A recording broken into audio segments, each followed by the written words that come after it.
guys, let's do some skincare together. I've already washed my face with my La Roche-Posay cleanser, so let's add some hydration back into the skin with our Beekman 1802 Milkshake Toner. It has been very hard for me to do things by myself with this. I can't really bend my arm much, so I have to like just use this arm. That felt great. Next, I'm going to go in with my favorite duo. This is the Beekman 1802 Bloom Cream Daily Moisturizer and their Dream Booster, which is a retinol alternative with bakuchiol. I did not realize how much of my arm was going to be cut open and cut out. I was under the impression it was going to be a much smaller spot and that I would only need like a few stitches and I would be like on my way.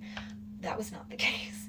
I had a huge portion, literally the length of this, like all right here, is cut open, and I had to have stitches internally and externally, and I was like not prepared for that because I didn't realize I wasn't really gonna be able to use my arm much, and it's pretty painful, I'm not gonna lie. I've been trying to stay on top of the meds, but even that isn't really doing much, so it's been a struggle, and it's hard for me to do things with this arm. Like I said, I feel like I can't like bend it because of where the stitches are, so I feel very odd doing things.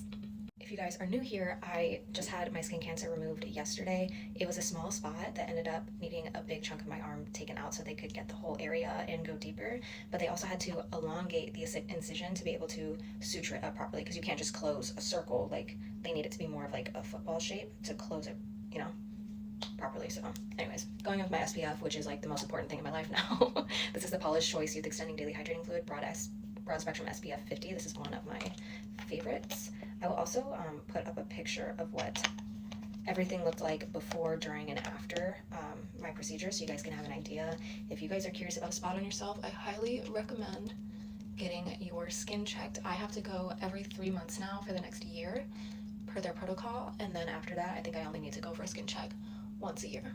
So this is what my spot looked like before, that area right there, and this was after I had it biopsied. And it did come back as melanoma in situ, which meant it's like a localized area of melanoma, so it's not like spreading through my body. And this was the chunk that they had to take out of my arm. So if that gives you any idea of how severe skin cancer can be and how intense it can be to remove it, let this be your sign to wear your SPF. I just started wearing SPF this year on like my face, neck, and chest, but now I have to wear it all over my body, and I am really excited because I got a new product from Sol de Janeiro. They actually won in a bid on Whatnot, which is their Real Radiance SPF 50 body lotion. I really wanted a lotion that had SPF and not just like an SPF spray that leaves your skin like greasy and sticky. That like absolutely triggers my sensory issues. So I'm excited to see how I like this, and I will be wearing it probably every single day I step out of my house now. So, but that is a little update on me. Thank you guys for joining my skincare routine. I will see you in the next one.